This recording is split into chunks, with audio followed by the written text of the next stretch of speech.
Hello, I'm Mike, and this is Will. We are the Tabletop Donkeys. Hello. And we're bringing you issue 9 of Warhammer Age of Sigmar Stormbringer magazine today. In this issue, we've got a Swampcalla Shaman, and we learn how to sling deadly spells at each other on the battlefield.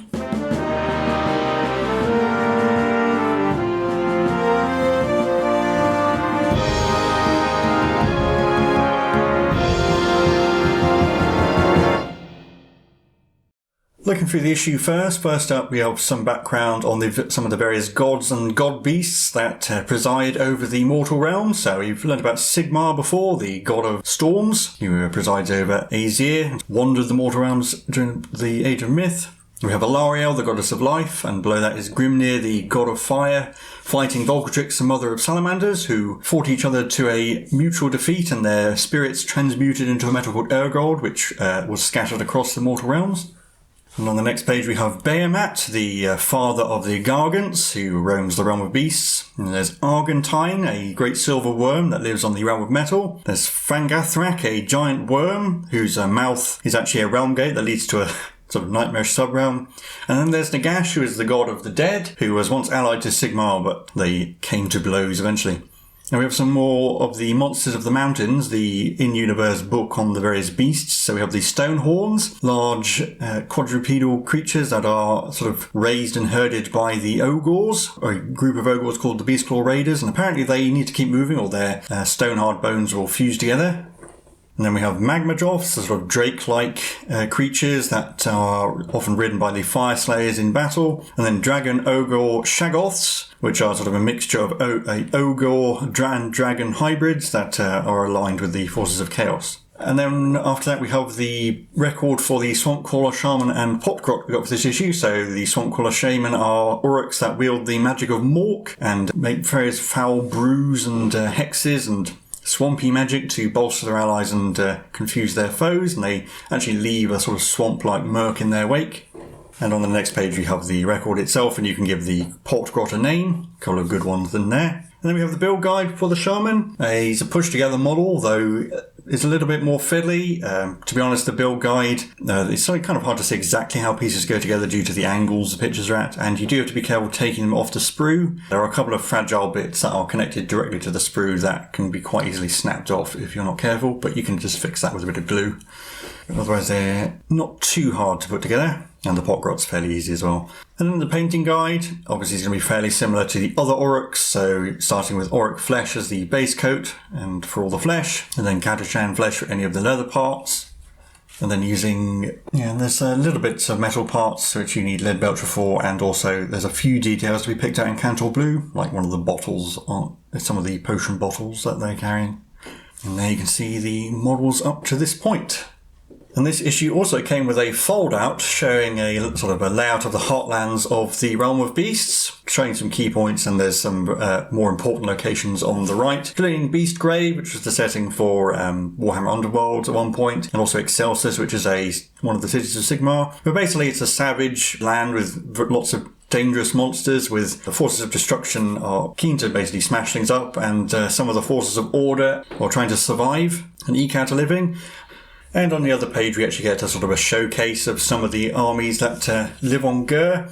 So in the middle we have the Sons of Behemat, so the Gargants, or the Mega Gargants, I believe that is a picture of, the giants that inhabit Gur. On the top left we have the Iron Jaws, the brutish nomadic Aurochs that primarily worship Gork. And the ones there are the Iron Sons, who like to paint their armour in bright yellow so that everyone can see them. We have the Beasts of Chaos, which are the various beast men and other things that have been twisted by the forces of chaos to sort of sow the taint of chaos right through Gur. They fight with a primal savagery just to try and destroy civilization as a whole. And on the top right we have the Seraphon, the lizard-like celestial beings that have pledged to Sigmar's service and are a powerful force of order on the Realm of Beasts. And then in the bottom right I've got a cool image there of a witch hunter of the cities of Sigmar using her magical crossbow to tame a endless spell. No doubt we learn about them in the future, but they represent the various mortals, humans, Dwarden and elves that are eking out a living on the Realm of Beasts. Obviously it's such a savage realm, provides lots of veteran warriors and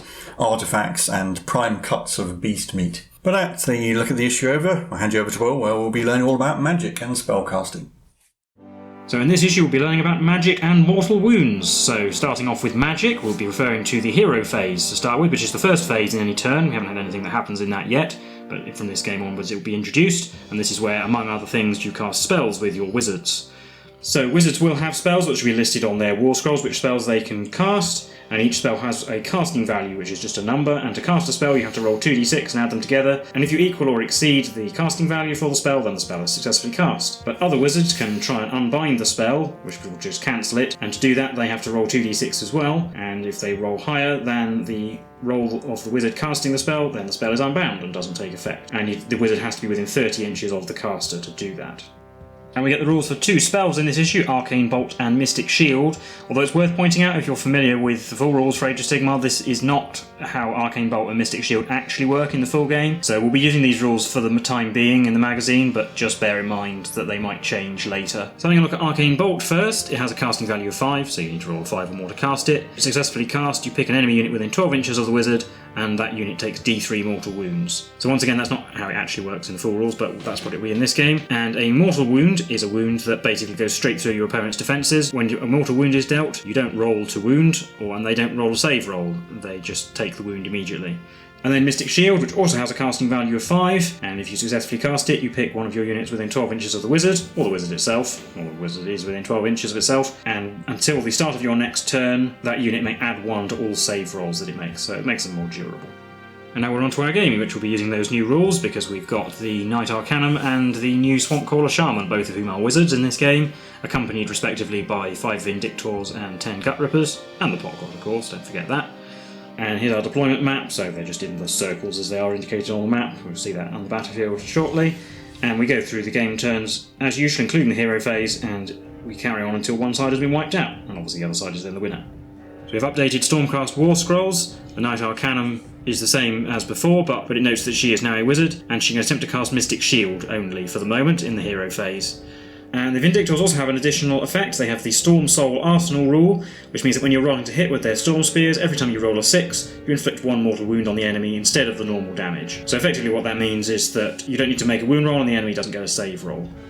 So the Stormcast get to go first, and it just mentions here that you get the hero phase now, but otherwise it's all the same as we've had in the previous games.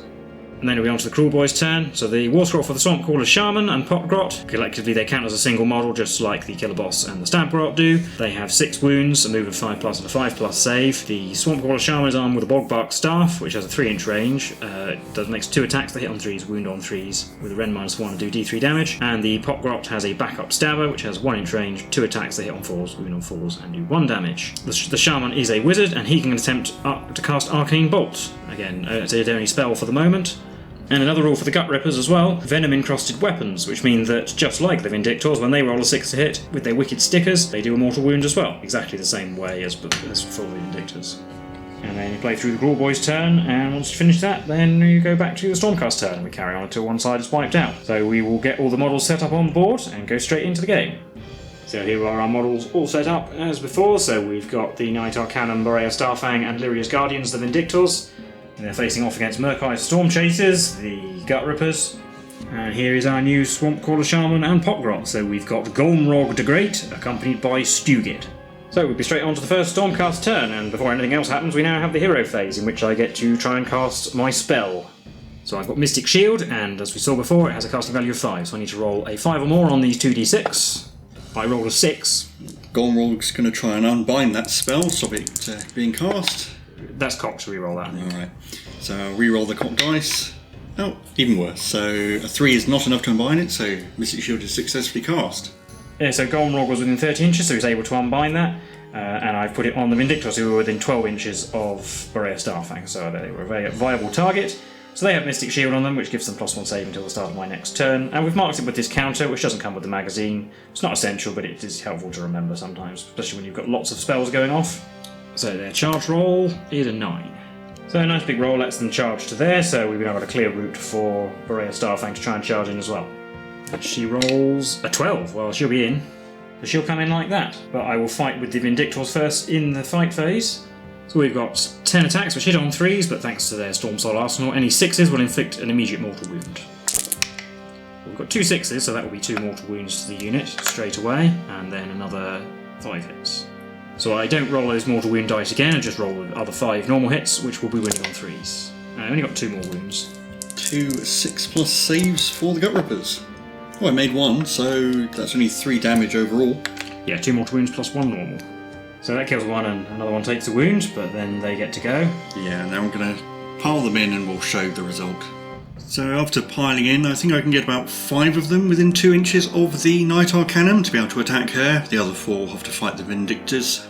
So we've got 10 attacks on Berea, hitting on 4s. 6s do a mortal wound instead. So there's 2 6s as well. And 4 regular hits that wound on 4s, getting 3 more, so 3 saves. So 3 plus saves. So made 2 of those, but she does take 1 normal wound and 2 mortal wounds, so she's down to 3 wounds remaining. And then 8 attacks on the Vindictors, getting 2 mortal wounds again.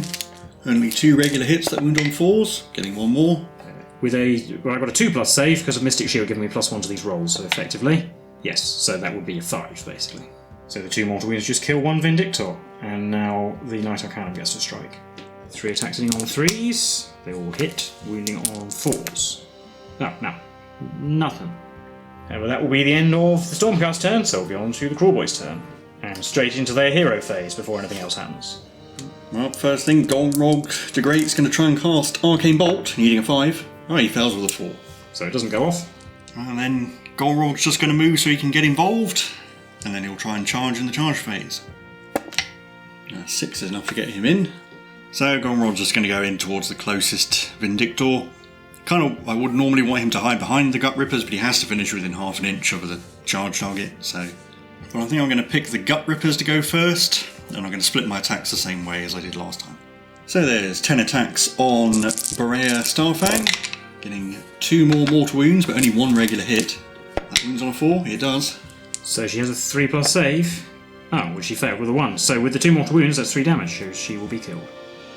And then we've got 8 attacks on the Vindictors. Oh, getting just 2 mortal wounds. Yeah. No hits. So it kills another one. So now I've just got the Vindictors to hit back. Mystic Shield is still in effect, incidentally. Even though the wizard is dead, the effect still persists until my next turn. And we'll put our attacks on the Gutrippaz. So we've got 6 attacks hitting on 3s. 6s do mortal wounds. We've got 1 mortal wound and 4 normal hits. Wounding on 3s, 3 wounds. 3 6+ saves. We made another one, so that's 3 damage. That's just going to finish off the wounded one and kill another. And I only got Golrog left. He's going to pile in to get Stugit in range. He doesn't actually need to be in range because it counts 1 model, but it looks better. So Golrog's got 2 attacks with his Pot-grot staff, hitting on 3s. Or not hitting. And then Stugit with his backup Shiv, he's got a hit at least. Wounds on a 4. It does. 2 plus save because of Mystic Shield. Yes. That's the end of the Kruleboyz turn, and so we're on to the Stormcast turn. And Mystic Shield is now not in effect, and obviously my wizard is dead, so I can't cast it again. Nothing to do in the hero phase. So we're not going to retreat, so we're going to go straight to the combat phase where we're going to attack the Gutrippaz again. So 6 attacks hitting on 3s again. We've got another mortal wound and 4 more hits. Wounding on 3s. Only 2 this time. And didn't make any armor saves this time, so that's 3 damage. Kills 1 and wounds another. So both my units can go. I'll do Golrog first, see if he can do better than last time. Oh, he got 1 hit, wounds on a 3. It does. It's -1 rend. So a 4 plus save because we're not Mystic Shield anymore. Well, it failed anyway. D3 damage for 2. So it kills 1. And then Stugit with his backup Shiv. Ooh, 2 hits. And 1 wound. 3 plus. No. Oh, He actually did a wound. he's almost as good as Kneebiter. So just 2 Vindictors left, one of them wounded. And the Gutrippaz will pile in. 12 attacks on the Vindictors, looking for 4s and 6s. Oh, only 1 mortal wound, but 2 mortal wounds again. And we figured out which end is the pointy end a bit. Getting 4s to wound, getting 1 more. I do have to pass the save, or there we did. Oh, I did with a 6. So 2 mortal wounds, just leaves the Prime on 1 wound. So just Vindictor Prime Lyria left, and we're on to the Kruleboyz turn, and in their hero phase, Golrog gets to do Arcane Bolt. He needs a 5. He successfully casts it this time with a 9. And I don't have a wizard left to unbind it with, so she takes D3 mortal wounds. She's only got 1 left, but we'll roll it anyway. Oh. Only 1 anyway, but that's enough to finish her off.